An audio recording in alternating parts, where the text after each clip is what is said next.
आइए दोस्तों जानते हैं देश और दुनिया से जुड़ी हुई आज की 50 ऐसी बड़ी खबरें जो आपको गोदी मीडिया नहीं दिखाएगा।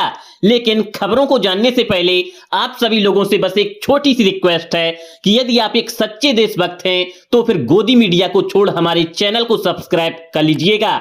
तो चलिए दोस्तों फटाफट अंदाज में आज की 50 बड़ी खबरों पर नजर डालते हैं। क्रिसमस डे के अवसर पर स्कूलों को सख्त आदेश, कहा कि यदि बच्चों को बनाया सांता क्लॉज तो होगी कार्रवाई। नए साल पर पीएम मोदी ने दिल्ली वासियों को दिया बड़ा गिफ्ट, दिल्ली में मेट्रो का होगा विस्तार, 13 नए स्टेशन बनेंगे। उत्तर प्रदेश के कानपुर में ठंड का कहर, हार्ट अटैक और ब्रेन स्ट्रोक से 100 से अधिक मौतें। सरकार ने 3 नई एयरलाइंस को दी मंजूरी, संक एयर, अल हिंद एयर और फ्लाई एक्सप्रेस को मिला एनओसी। दरअसल दोस्तों हाल ही में इंडिगो विमान कंपनी की वजह से भारत के एविएशन सेक्टर में भूचाल आ गया था। अब सेक्टर में यात्रियों को और ज्यादा विकल्प देने और इंडिगो पर निर्भरता कम करने की कोशिश में केंद्र सरकार ने 3 नए एयरलाइंस को उड़ान करने की तैयारी के लिए नो ऑब्जेक्शन सर्टिफिकेट यानी कि एनओसी जारी कर दिया है। पीएम मोदी आज लखनऊ का करेंगे दौरा और पूर्व प्रधानमंत्री अटल बिहारी वाजपेयी की 101वीं जयंती के मौके पर वसंत कुंज इलाके में राष्ट्र प्रेरणा स्थल का उद्घाटन करेंगे। केंद्रीय गृह मंत्री अमित शाह और मध्य प्रदेश के सीएम मोहन यादव आज युवाओं को सम्मानित करेंगे, साथ ही साथ 2 लाख करोड़ रुपए की औद्योगिक योजनाओं की सौगात देंगे। दिल्ली में भयंकर प्रदूषण को लेकर हाई कोर्ट ने कहा कि दिल्ली में प्रदूषण से आपातकालीन स्थिति बनी हुई है, ऐसे में एयर प्यूरीफायर पर जीएसटी कम करें ताकि लोग कम से कम एयर प्यूरीफायर खरीदकर शुद्ध हवा ले सकें। अरावली मामले को लेकर केंद्र सरकार ने लिया बड़ा फैसला, केंद्र ने राज्यों को अरावली में नए खनन पट्टे देने पर पूर्ण प्रतिबंध लगाने का निर्देश दिया है और वहीं अधिकारियों ने कहा कि सरकार अरावली के संरक्षण के लिए पूरी तरह से प्रतिबद्ध है। राहुल गांधी से मिलने पहुंची उन्नाव रेप पीड़िता।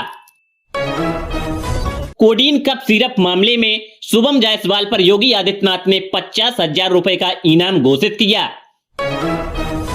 इसरो ने रचा नया इतिहास, अमेरिकी ब्लू बर्ड ब्लॉक 2 सैटेलाइट सफलतापूर्वक लॉन्च किया।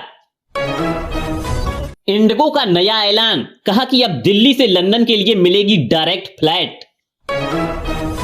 फतेहपुर में बांग्लादेश सरकार के खिलाफ हिंदू संगठनों का जोरदार प्रदर्शन, पुतला जलाकर जताया आक्रोश। दीपू चंद्रदास की हत्या को लेकर वाराणसी में बीएचपी बजरंग दल का जोरदार प्रदर्शन, पीएम यूनिस का फूंका पुतला। हिजाब विवाद मामले के बीच नीतीश सरकार ने अल्पसंख्यक छात्रों के लिए किया बड़ा ऐलान, कहा कि पढ़ाई और रहना दोनों मुफ्त।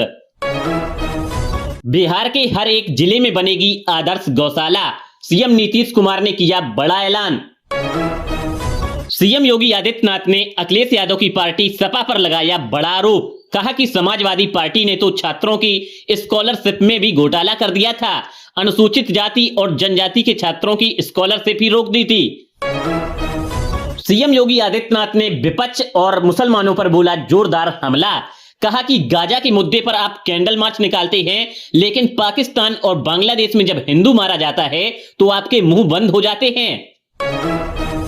सीएम योगी आदित्यनाथ ने कहा कि यदि कोई अवैध कब्जा करेगा, चाहे स्मारक पर कब्जा करे या फिर पौराणिक स्थल पर करे या फिर और भी कहीं पर कोई कब्जा करे, उसको छोड़ूंगा नहीं, ये मेरी गारंटी है।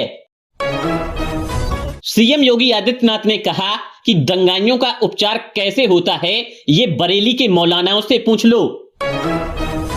योगी सरकार ने हर एक गुंडे को चेतावनी देते हुए कहा कि सुधर जाओ, नहीं तो यमराज के यहां जाने के रास्ते भी खुले हुए हैं। मध्य प्रदेश के पूर्व सीएम शिवराज सिंह चौहान ने कहा कि विकसित भारत के निर्माण में एक सबसे बड़ी बाधा आती है लगातार होने वाला चुनाव। अपने देश में 5 साल में 12 महीने और 365 दिन चुनाव की तैयारी चलती रहती है, इसलिए वन नेशन वन इलेक्शन अभियान राष्ट्र हित में है। और वहीं शिवराज सिंह चौहान ने कहा कि मैं अपनी बहनों और बेटियों में ही दुर्गा, लक्ष्मी और सरस्वती के दर्शन करता हूं। मेरे लिए महिलाएं और बहनें सब कुछ हैं, इसलिए मैं चाहता हूं कि हर एक महिला लखपति दीदी बने। एसआईआर मुद्दे पर आम आदमी पार्टी सांसद संजय सिंह ने कहा कि इन्होंने बिहार में 80 लाख वोट काट दिए। अगर बिहार में सच में 80 लाख घुसपैठिए थे तो मैं बीजेपी और चुनाव आयोग से पूछना चाहता हूं कि वे डिटेंशन सेंटर कहां हैं जहां इन घुसपैठियों को रखा गया है। संजय सिंह ने कहा कि बीजेपी वोट चोर पार्टी है। उत्तर प्रदेश में 3.5 करोड़ वोट काटने के बाद चुनाव का क्या मतलब रह जाएगा। प्रधानमंत्री और मुख्यमंत्री आपके आगे इसलिए झुकते हैं क्योंकि आपके पास वोट की ताकत है। अगर आपकी वोट की ताकत खत्म हो गई तो सारी योजनाएं भी खत्म हो जाएंगी। अरविंद केजरीवाल ने बीजेपी पर बोला जोरदार हमला।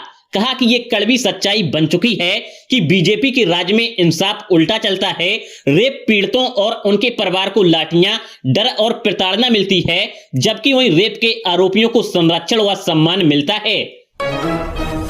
सोना चांदी के भाव में आया भारी उछाल। सोने का भाव 344 रुपए बढ़कर 1,37,000 रुपए प्रति 10 ग्राम पहुंच गया, तो वहीं चांदी 2,18,983 रुपए प्रति किलो के हिसाब से मिल रही है।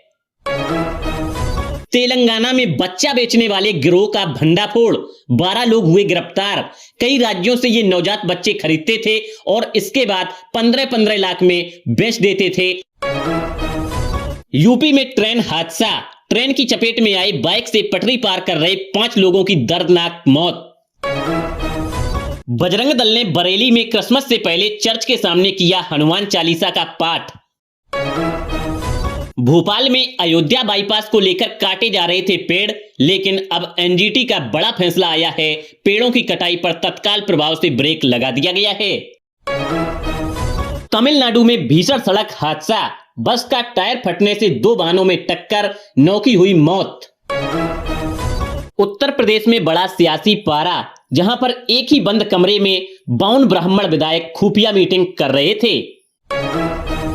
यूपी में ब्राह्मण विधायकों की मीटिंग पर बोले शिवपाल यादव। कहा कि सम्मान चाहिए तो सपा में आ जाएं।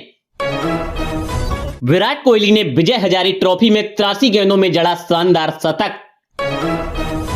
सर्वाधिक T20 अंतरराष्ट्रीय अर्धशतक लगाने वाली महिला बनी शेफाली वर्मा।